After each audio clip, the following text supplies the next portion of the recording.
Good morning everyone, welcome to the terrace today, and we're going to talk about what we've been going through, the parable of the 10 virgins, the wise and the foolish, where it says the kingdom of heaven shall be like the 10 virgins who took their lamps and went out to meet the bridegroom. Foolish took no oil, but the wise took extra oil in their jars. What is a jar? How do you get your jar with extra oil? We can see that it's a preparation for Yahusha's coming as we go through the vein of deliverance. And I'd just like to look into deeper what the jar means and how do we fill this jar. A jar in the Hebrew tells us that through the idea of prattling a Father's name, we talk about Yahusha and we have his name, we talk and we think on his name. Prattling is going over and over and over, wanting to know Yahusha. A mumble, that murmuring, that mumble, that voice inside us. This is the jar. It's a water skin from its hollow sound, hence a necromancer, which is a wizard, spiritist, a diviner. Like a ventriloquist, as from a jar. That's a voice that seems to come from something else. We know Yahusha's voice is coming into us, coming from something else, somewhere else. As we go through this, it'll open up what this jar is. It's a bottle, a familiar spirit, a pail or jar for drawing water, meaning to deepen. We need to deepen our relationship. We need to deepen and go further into this jar. Properly a pail, but generally an earthenware of earthenware. We're made from the earth. So it's a jar, it's us. We are this earthen jar. A jar for domestic purposes. Well, most of our life surrounds domestic chores, domestic purposes, and in these domestic purposes is where we can see what's going into this jar. How we handle our domestic purposes, how we go through all these, what we feel are menial chores. It's a barrel, a pitcher. So you can get an idea, all these words here speak of a preparation jar to be ready to see Yahusha. And isn't that what we're here for, is to come and to get to know and to be ready to see Yahusha? But how do we fill this jar? How do we fill this jar? And in the scripture in 1 Kings 17:16 it says, the jar of meal didn't empty, neither did the jar of oil fail, according to the word of Yahuah, which he spoke by Yahusha. Elijah met this widow at the gate of the city, and she only had a jar of flour and oil left in her whole life, and it was there to make a meal for her son and her, and she said, after that I'm going to die because that's all I have left. And Elijah, being anointed, asked for some. How would that be when you haven't got anything left and you're asked to give what you have? And in this word, in this story, the amount didn't run out. It kept refilling. And this was the jar of flour and oil that kept replenishing, kept replacing, speaking to us about what we need to do. In Hebrews 9, for this contained the gold altar of incense and the ark of the covenant, covered with gold on all sides, in which there was a gold jar containing the manna. Aaron's staff had budded, and the tablets of the covenant. Manna in the gold jar is the precious supernatural food, the word that nourishes us in our preparation to checking our thoughts always with the word of truth, this jar of manna. There is no truth in the world, so we may as well stop looking for it, because there is no truth that will do you any good except in Yahusha's word. He says, everything will be dispersed, but my word will remain. In Mark 14:3 it says, while Yahusha was at Bethany and he sat at the table, a woman came having an alabaster jar of an ointment of pure lard, very costly. She broke the jar and poured it over his head in preparation for Yahusha's death. The jar was broken open for Yahusha. You can see this jar. He was broken for us.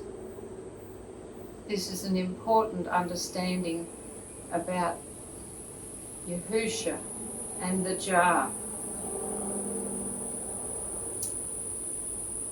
Paul says in 2 Corinthians 4:7, but we have this treasure in clay jars, earthenware jars.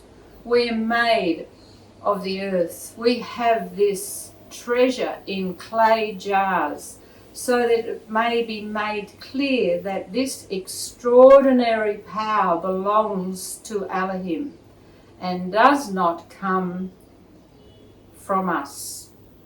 We have this power that's come into us by his Spirit baptism. We have this. It is not us. It doesn't come from us. It's an extraordinary power that we can tap into, that we have. In summary, I'd just like to say, if we are going through the vein gate, we are called, chosen by Yahusha Elohim. We've been chosen above everything and behaving. We are looking at Yahusha. With Yahusha in our heart, our temple, our body, earnestly seeking our deliverance with the extra oil, that treasure we need for our entrance to the wedding feast. That power is given to us by Yahusha Messiah. He gives it to us freely. He gives us his Spirit baptism, and we need to seek him. We need to seek and know him. Nobody else can give it. Nothing else can give you this treasure. Others can point you in the direction and encourage us, but we need to work out our own deliverance. It says, with fear and trembling. This is the seriousness of it that we face. We work out our own deliverance with fear and trembling, because it's so important. We need to see that importance. It is Yahusha who works in you to will and to act according to his purposes, not ours. And this is why many times it doesn't work, because it's our ideas, our understanding, and for our purpose. If you don't do this, you are spiritually illegal and unwise. We need that extra oil. So how do we get it? How do we get it? Our victory over the flesh. We need to kill that spirit in our flesh, step by step, each small victory. Choosing Yahusha's voice above everything and behaving the right fruit in that circumstance will add to the oil in our jar. Bit by bit it comes. Not claiming the recognition when I'm right. It's always Yahusha. He does it. We can do nothing good except by Yahusha.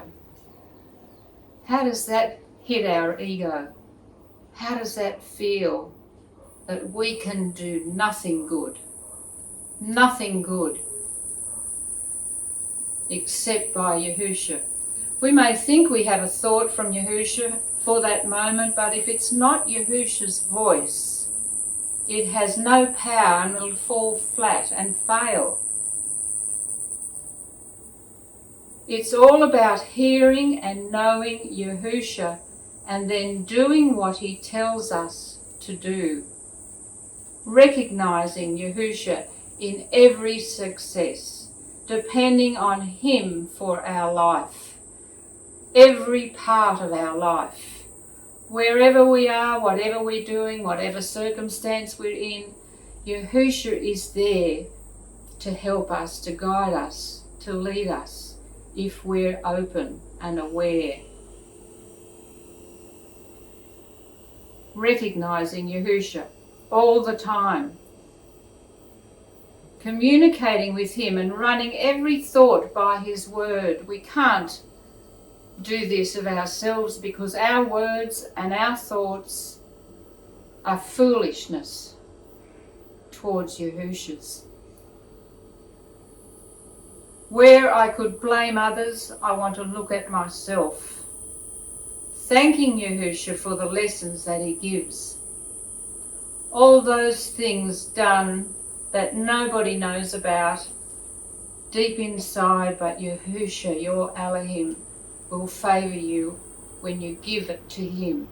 Being grateful for everything we've done and been given. Forgiving everyone completely. Completely forgiving and forgetting and not bringing anything back. Speaking out for Yahusha to be a witness to the bride. What other women are saying this? You tell me. Are other people saying this? Bringing this understanding? All of this is dying to the self and not wanting anything for myself. This is where we have to go and die to ourself, that spirit in ourselves that constantly wants to lift up, proving myself trustworthy to Yahusha, that he can trust me. If he gives me something, I will say it, I will do it, and be grateful. We need to embrace, not resent his teachings and guiding voice in our lives. So many times I've fought this. This is the change, though, that he requires from us. This is the change he wants, and wants to fill our jar with all these behaviours that come from his prompting. He wants us to change. Otherwise, he says, I do not know you. How would that feel? I do not know you. After everything you've done and been and said and fought for, I do not know you. Only with this extra oil in our jar can we slumber in peace, waiting as a wise virgin, because we have made all preparation. This is the preparation, filling our jar for his coming. Only then, with this extra oil, can we be satisfied, have his peace, and be able to slumber and wait on him. So you can see, brothers and sisters, this is very important to understand. Your behaviour, everything you let come out of your mouth, everything we say and do, our whole attitude, our behaviours have to change so we can fill our jar with His righteousness, fill it with His thoughts, His word. Only He can give us anything good. Only He is good.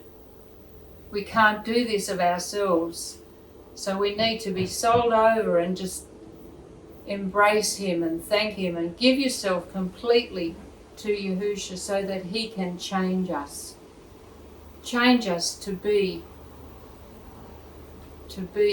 decent, right people, righteous. And this is available. Many people say you can't attain this, it's not there. It is when we overcome and we fight and we need to go this way. How else are people going to see anything different? How else can they see our Creator except through our behaviour, our words, how we conduct ourselves, how we are towards others? This is so exciting, and it gives you a whole understanding of where you can go to fill your jar with that extra oil. Preparation time is here, is coming, is soon. So let's wake up, brothers and sisters. Let's wake up to His loving kindness, His word in our life. Wake up to what He's saying to you and bring it all to Him. Thank you for listening. I hope this helps. When you call on me,